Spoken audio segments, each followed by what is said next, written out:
Salut tout le monde. On est dans Masechet Megillah, Daf Kafret Amoud Bet, page 28. Il m'a vu au Morivat Retoshé, Ben Yaoua Ben Abigail. Hazak ou Baruch. On commence au niveau de la Mishnah. On est proche du Sioum, Ken Cheskouvé Imtsu. On fait le limoud d'aujourd'hui, le Nishmat des personnes qu'on sera à la fin, et particulièrement Robert Chai Ben Simcha et Myriam Bat Sarah, qui les deux nous ont quittés aujourd'hui. Enterrés aujourd'hui en tout cas. Donc, Mishnah Chadasha. On parlait des Gdusha et de tout ça. Ve'od. Ici, 4 lignes avant la fin dans 28 Amoud Aleph. Ve'od amar Rabbi Yehuda bet knesset shecharav en maspidin betocho. Donc, on parle de Gdusha, la Gdusha d'un endroit. On parle de la Gdusha d'un endroit. Une fois que l'endroit est détruit, que se passe-t-il de la Gdusha? Alors, a priori, il y a un changement. C'est-à-dire qu'on n'est plus dans le même degré de Gdusha. Ce que vient faire Rabbi Yehuda dans cette Mishnah, c'est qu'il vient nous dire qu'est-ce qui change. Parce qu'Achaomer. Bet Knesset Shecharav, une synagogue qui a été détruite, dans les ruines là-bas, l'endroit, le terrain. En maspidin betocho, on ne fait pas de espède, d'oraison funèbre. Ve'en mafshin betocho chavalim. On ne travaille pas là-bas des cordes, enfin c'est tout. Là-bas, Chachamim disent n'importe quelle sorte de travail qui est un petit peu honteux comme ça. Pas honteux, mais par rapport à un endroit de fiaz, c'est éloigné. Ve'en porsin etocho metsudot. On ne met pas des pièges pour attraper les animaux. Ve'en shotrin al gago perot. En n'étant pas non plus les fruits pour les faire sécher. Ve'en osin oto kapandaria. Et on ne se sert pas de cet endroit pour faire un détour. Techef, on va voir que ça, c'est pas seulement Bet Knesset Shecharav, même un Bet Knesset normal, on ne fait pas ça.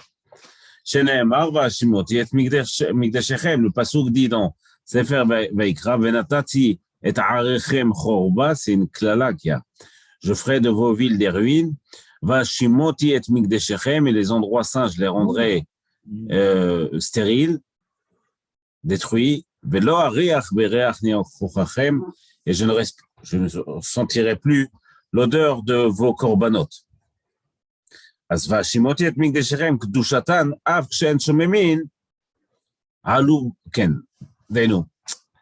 pasuk, Chachamim comprennent que certes, il y a un changement de Gdusha, mais il y a toujours une Gdusha même quand ils sont détruits.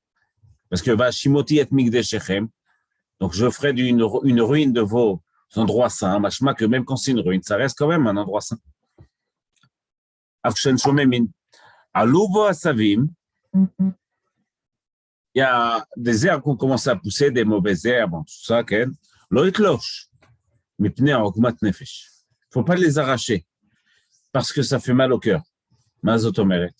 Ça fait mal au cœur des gens qui passent et qui voient. Ça, c'était jadis une synagogue, ou on va savoir, ou un beth midrash. Et maintenant, c'est détruit, il y a des mauvaises herbes qui poussent là-bas. Ça fait mal au cœur et donc les gens, ça les inspire pour faire tchouva. Donc, Tano Rabbanan, Gemara. Bateknesiot, enogin ben kalut rosh. Dans une synagogue, on fait attention de ne pas avoir l'esprit léger. On ne raconte pas ce qu'on a fait la veille ou ce qu'on prévoit de faire le lendemain. On parle de Gdusha, d'Ivret Torah et Gdusha. On fait attention de ne pas dire n'importe quoi dans une synagogue, c'est très important. C'est une halakha, hein. C'est une halakha sérieuse, donc mamash, comme tu fais halachot d'ailleurs. Mais je dis sérieuse parce que on oublie de temps en temps, mais on mange pas non plus dans une synagogue, c'est assourd, comme c'est assourd de manger sur la rechava du kotel, un endroit où on est devant le kotel, de fumer, d'ailleurs c'est aussi interdit là-bas. Certains disent que même prendre des photos là-bas, c'est pas permis. De boire, tout ça. Il y a un endroit, il y a une gdusha, donc on n'est pas là pour se faire prendre en photo, ni pour manger, ni pour boire. On ne boit pas là-bas.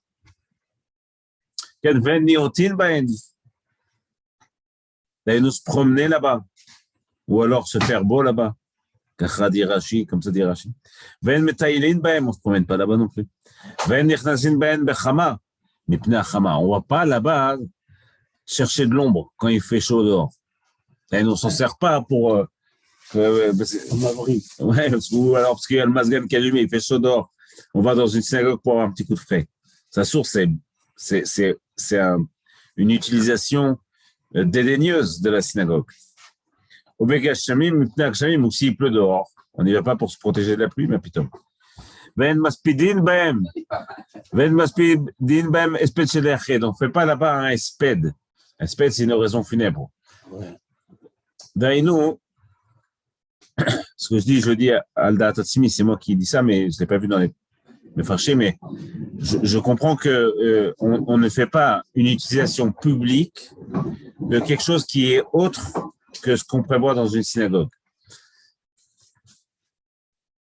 Là-bas, on comprend que espède shel yachid, quand c'est un particulier, mais quand c'est un espède de plusieurs personnes, rabim, on va voir qu'en fait Rashi dit que rabim, c'est un kavanat talmid chacham, un sage qui a influencé toute sa génération, ou en tout cas les gens de la ville, ou les gens de l'endroit. Étant donné que c'est une utilisation publique, on peut le faire à la synagogue. Donc, aval korin baem veshonin baem umaspidin baem espède shel rabim. Donc, un particulier, non, mais quelqu'un qui a eu un rôle public dans la Torah, alors finalement, ça ressemble à la synagogue, donc c'est bon. Amar Rabbi Yehuda. Rabbi Yehuda dit la chose suivante. Et Matai, tout ce qu'on a dit, de quand on parle? Tout ce qu'on a dit, qu'on ne rentre pas quand il fait chaud pour se protéger du soleil, ou pour se protéger de la pluie quand il pleut. Et Matai, Bishuvan, quand ils sont en lieu et en place. Aval Behor Banan, mais quand ils sont détruits, Manichinotan, Verolin Ben Asem, on les laisse et les herbes poussent. Velo itlosh, Mipne augmente nefesh. Et on ne retire pas les mauvaises herbes comme on l'a dit plus haut, Mipne augmente nefesh, parce que ça fait mal au cœur de voir ça. Ken. Asavim, la Gemara pose la question sur Asavim. Les herbes. Qui parle des herbes? Bichlal, c'est Khashnia. C'est bon?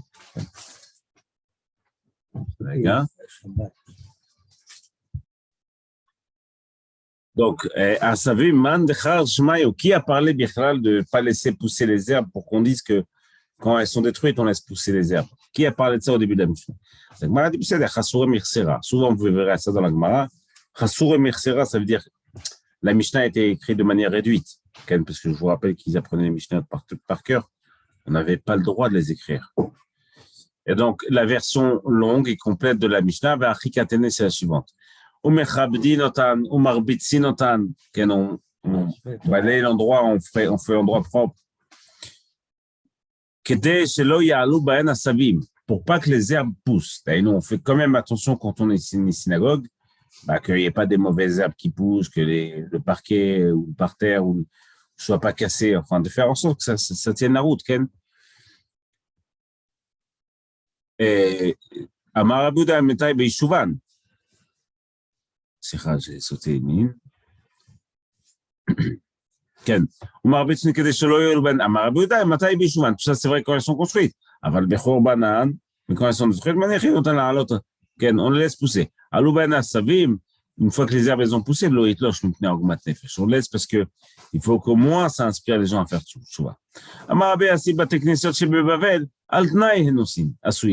Les synagogues qu'il y avait à Babel, ils ont fait ça avec une condition préalable de pouvoir les utiliser. Et quand ils ont construit la synagogue, ils ont déjà fait la condition que aussi on pourra l'utiliser pour faire ci et ça. Malgré tout, bien qu'il y ait une condition préalable à la construction de la synagogue, c'est que normalement, on ne peut pas, si on n'a pas fait une condition avant, on ne peut pas l'utiliser autrement que pour faire la tefila. Bien qu'il y ait une condition, on n'a pas l'esprit léger là-bas. C'est un sujet important de ne pas avoir le kaloutroche. Kaloutroche, je n'aime pas beaucoup ça, c'est la légèreté d'esprit. Il faut comprendre, on n'est pas en train de dire qu'il ne faut pas blaguer ou dire des choses marrantes ou être de bonne humeur là-bas. On dit d'une caloutroche, c'est une sorte de légèreté qui est systématique. Ça, c'est interdit dans la synagogue. Et la Gemara, d'ailleurs, ici, elle va déterminer, c'est quoi cette caloutroche, cette légèreté d'esprit qu'on parle? C'est les comptes. Même des choses qui sont, l'entretien, combien ça coûte, comment dépenser, ça, c'est caloutroche dans une synagogue. Rabbi Yassi va dire une imra très dure à entendre. Une synagogue dans laquelle on fait des cheshbonot, on fait tous ces comptes-là, quand on fait la comptabilité en public à l'endroit de la synagogue. Malinin bo et amet, on laisse là-bas reposer un mort. La Gemara dit Malinin, Salkadata. Quel rapport? Parce qu'on fait des cheshbonot, alors on a le droit de reposer un mort. La Gemara dit non. C'est une sorte de malédiction, c'est une sorte de manière de dire. Une synagogue dans laquelle on perd la Kedusha, ad kedekar, qu'on fait la cheshbonaout, et tout ce qui l'entretien de la synagogue à l'intérieur de la synagogue, à la fin, ça entraînera que, il y a des gens qui meurent sans raison et qu'on ne sait pas pourquoi, et là-bas, on les laissera reposer.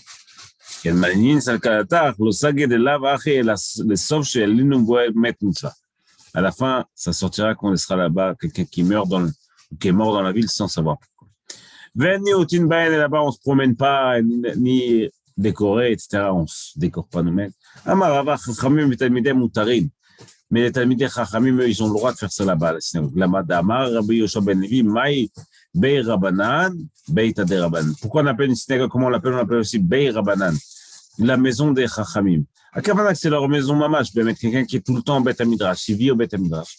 Alors, le Beit HaMidrash, c'est un peu comme sa maison, donc il a certaines utilisations qui sont permises pour lui et pas pour les autres. On a dit qu'on ne rentre pas quand il fait chaud dehors pour se protéger de la chaleur, ou alors quand il pleut dehors pour se protéger de la pluie. La Gemara rappelle une histoire. Elle dit Ki ha de Ravina ve Rav Ada bar Matna. Comme cette histoire avec Ravina et Rav Ada bar Matna. Avukame veshale sheilte me Rava. Ils posaient des couchiottes à Rava. Enfin, on va voir qu'eux aussi, ils ont été protégés. Mais c'est vrai qu'ils ont été protégés de la pluie, mais pour une bonne raison. Parce que s'il a raison de se protéger pour la pluie, c'est pour pas que je sois mouillé, ça, c'est assourd. Mais s'il a raison pour se protéger de la pluie, c'est parce que ils sont en train d'étudier un passage de la Gemara. Et ce passage, ils ont besoin d'être à tête reposée dans un endroit où ils seront tranquilles. Alors ça, c'est moutar. Putain, il y a eu une bourrasque, comme ça, un coup de pluie très fort. Ils sont tous rentrés à la synagogue. Ils ont dit à tout le monde, parce qu'ils ont vu venir. Si on est rentré dans la synagogue, là, Mishum Mitra, c'est pas pour se protéger de la pluie. Et là, Mishum de Sumarata, Baet Siluta Kiyoma da Santa. Parce que, le fait d'étudier la Torah, parfois dans la profondeur, ça demande d'être à tête reposée, d'être posé plutôt, comme la clarté d'un jour. Kavana, je ne veux pas faire ça quand il tombe de la pluie sur moi et qu'il y a du vent et tout ça. J'ai besoin d'avoir la tête posée et donc d'être dans un endroit où je suis bien et je ne suis pas dérangé par les conditions extérieures. Ce n'est pas pour se protéger de la pluie, c'est juste pour être dans des bonnes conditions. Amar le Rava Chabere de Rava le Ravashi. Itz tarich lelein ish le mikre gavra mi beknishta mai. Ça nous arrive souvent, ça, la chalémassé, c'est très important. Si on doit retourner dans la synagogue pour une raison, le gosse, il est toujours resté là, il est encore à la synagogue, ou je dois appeler quelqu'un qui est dedans, ou alors je dois récupérer mon talit que finalement j'ai oublié là-bas. Mais Kitsour, je retourne à la synagogue parce que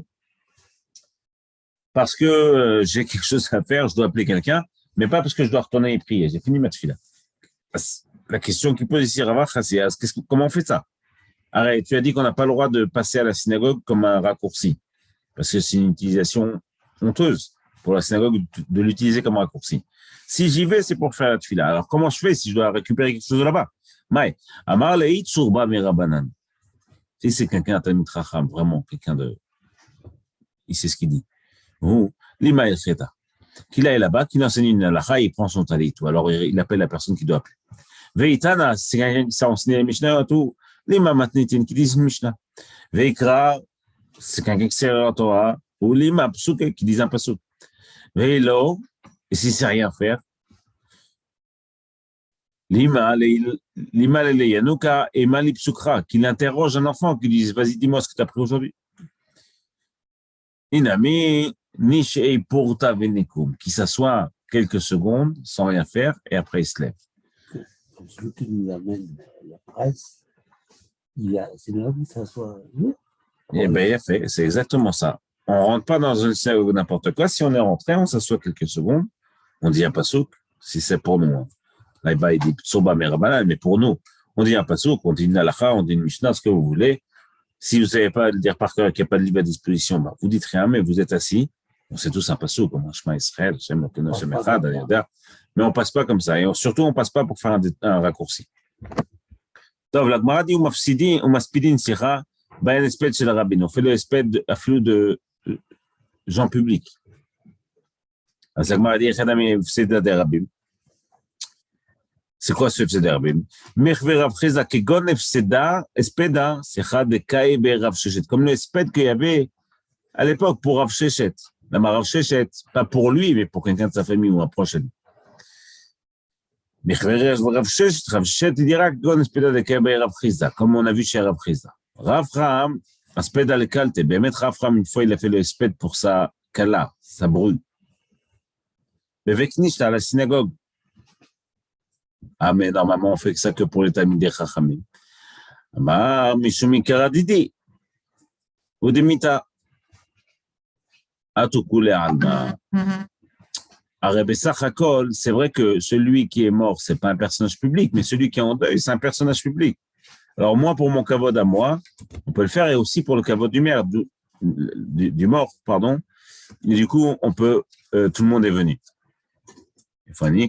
Rav Zera Savde Leaou Berabanan, Bebek Nishta. Rav Zera, il a fait aussi un espède à un chacham là-bas, à la synagogue. Amari Mishum Ikara Didi, Mishum Ikara Didi, que ce soit pour mon kavod à lui ou pour mon kavod à nous deux, alors on peut faire le espède là-bas. De Mita, Hatukule Alma, et tout le monde est venu. Resh Lakish Savde Leaou Tsuba Merabanan. Resh Lakish, il a fait un espède pour un grand talmid chacham qui est là-bas. De Shakiach Be'arad Israël, qui avait en Eretz Israël, d'Avutane el Chetaï, qui enseignait la halachot. Bekavdalet Shurta, à 24 rangées, à Kavana, c'est qu'il avait beaucoup de public. À l'époque, on comptabilisait l'importance dans l'arabe en fonction du nombre de rangs qu'il y a, de rangées qu'il y a dans son, quand il fait la dracha. Amarva Chazara Israël, Chasra Arad Israël, la terre d'Israël est manquante et perd. Gavra Rabba, quelqu'un d'important. Aouda avait amené le Cheta, Sifra, Sifri, Tosefta, Shakiv.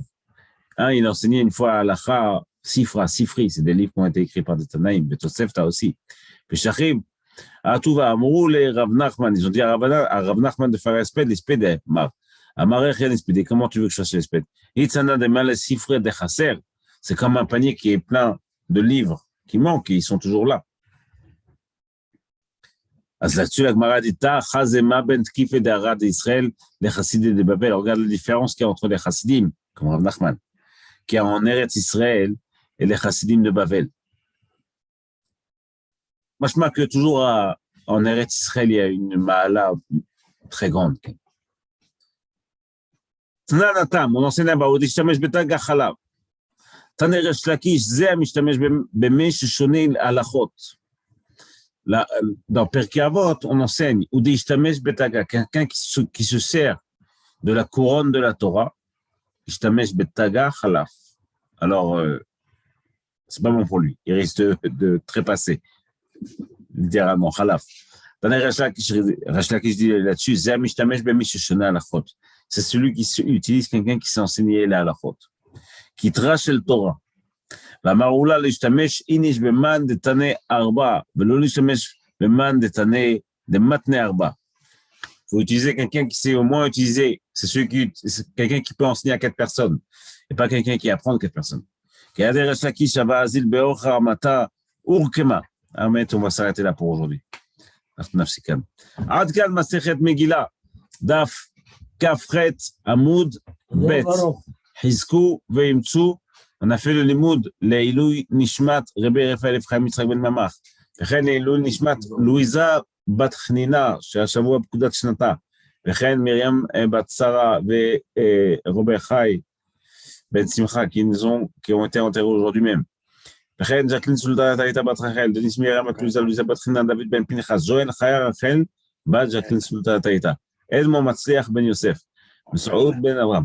סימון בת סוליקה, מרסל בת סוליקה, דוד אלן בן חווה, אתגר מבורך בן מסעודה, pour le Shlom Bayit de Nir ben Pnima Sapir bat Aliza, pour la Sacha de Moshe Nachman ben Chana, et pour la Refoua Shelma d'Avi Mori et Rebellion ben Abigail, Mimo Tessim Chabat Liza, Georgette bat Liza, Chaim ben Esther Siva, Isha bat Simon Simi, Peter Nor bat Binyam ben Mendina, Paul ben Simcha Mazal bat Miriam, et notre ami Yosef Eric ben Jacqueline. Amen. חזקו ואמצו. Merci, Baba. Merci beaucoup. חזק רבי יוסף, יום רביעי בעזרת השם. Oui, il n'y a pas de problème. Je me suis